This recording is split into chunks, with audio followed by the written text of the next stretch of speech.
Subscribe কৰক job information of Assam চেনেলটো আৰু লগতে থকা বেল আইকনটো প্ৰেছ কৰিবলৈ নাপাহৰিব যাতে সকলোখিনি জব আপডেট আপোনালোকে পাই থাকে। বন্ধুসকল, গুৱাহাটী হাইকোৰ্টৰ ৰিক্ৰুইটমেণ্ট ওলাইছে 2019 বৰ্ষৰ কাৰণে আৰু পোষ্টসমূহ হৈছে লাইব্ৰেৰী এছিষ্টেণ্ট, কম্পিউটাৰ এছিষ্টেণ্ট আৰু ড্ৰাইভাৰ। আৰু আচলতে এইবোৰ 4th গ্ৰেডৰ চাকৰি হয় আৰু তাৰ কাৰণে সৰ্বমুঠ 10টা পোষ্ট খালী হৈ আছে আৰু ইয়াক এপ্লাই কৰাৰ কাৰণে লাষ্ট ডেট হৈছে মাৰ্চৰ 5 তাৰিখ। আৰু আপোনালোকে দেখিছে লাইব্ৰেৰী এছিষ্টেণ্টৰ কাৰণে সৰ্বমুঠ পোষ্ট আছে এটা আৰু আপোনালোকক স্কেল অফ পে মানে আপোনালোকক দৰমহা দিব 14,000ৰ পৰা 49,000 টকালৈকে আৰু GP অফ 4,700 টকা দিব বুলি কৈছে। তাৰ কাৰণে আপোনালোকক এডুকেশ্যন কোৱালিফিকেশ্যন হ'ব লাগিব বুলি কৈছে। Graduate from a recognise university, আপোনালোক গ্ৰেজুৱেট হ'ব লাগিব আৰু diploma degree in library science from a recognise university, আপোনালোকে লাইব্ৰেৰী ছায়েন্সত ডিপ্ল'মা বা ডিগ্ৰী থকা হ'ব লাগিব কোনোবা এখন ৰিকগনাইজ ইউনিভাৰ্চিটিৰ পৰা। আৰু 2 নম্বৰ পোষ্টটো হৈছে কম্পিউটাৰ এছিষ্টেণ্ট আৰু তাৰ কাৰণে সৰ্বমুঠ 3টা পোষ্ট খালী হৈ আছে আৰু তাৰ কাৰণে আপোনালোকক দৰমহা দিব 14,000ৰ পৰা 49,000 টকালৈকে আৰু GP দিব 6,200 টকা। আৰু এডুকেশ্যন কোৱালিফিকেশ্যন হ'ব লাগিব graduate from a recognise university আৰু ডিপ্ল'মা চাৰ্টিফিকেট ইন কম্পিউটাৰ অপাৰেশ্যনত ডিপ্ল'মা বা ডিগ্ৰী ডিপ্ল'মা থকা হ'ব লাগিব।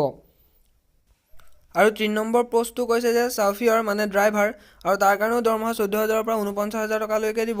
ৱৰ্ড ৰুপিজ GP 5,000 মানে 5,000 টকা GP দিব আৰু এডুকেশ্যন কোৱালিফিকেশ্যন হ'ব লাগিব মিনিমাম 8 পাছ আৰু should possess valid professional driving licence থকা হ'ব লাগিব বুলি কৈছে।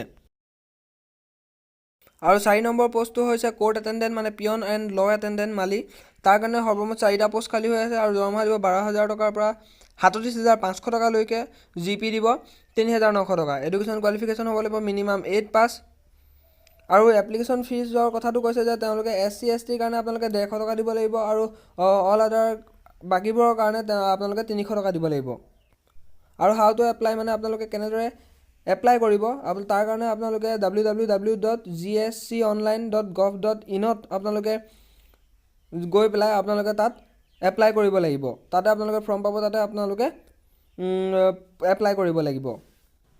আৰু কৈছে যে 18/2/2019 তাৰিখৰ 2 বজাৰ পৰা তেওঁলোকে 5/3/2019 তাৰিখৰ গধূলি 5টা বজালৈকেহে আচলতে এপ্লাই কৰাৰ সময়সীমা আছে। আৰু last date of payment of fees দিয়াৰ লাষ্ট ডেট হৈছে 8/3/2019। আৰু যদি আপোনালোকৰ কিবা জানিবলগীয়া আছে তেনেহ'লে আপোনালোকে ডেছক্ৰিপশ্যনত দিয়া লিংকত গৈ সকলোখিনি তথ্য গম পাব পাৰিব। যদি ভিডিঅ'টো ভাল পালে তেন্তে লাইক, কমেণ্ট আৰু শ্বেয়াৰ কৰিবলৈ নাপাহৰিব আৰু সকলোৱে মোৰ চেনেলটো প্লিজ ছাবস্ক্ৰাইব কৰি দিব। ধন্যবাদ।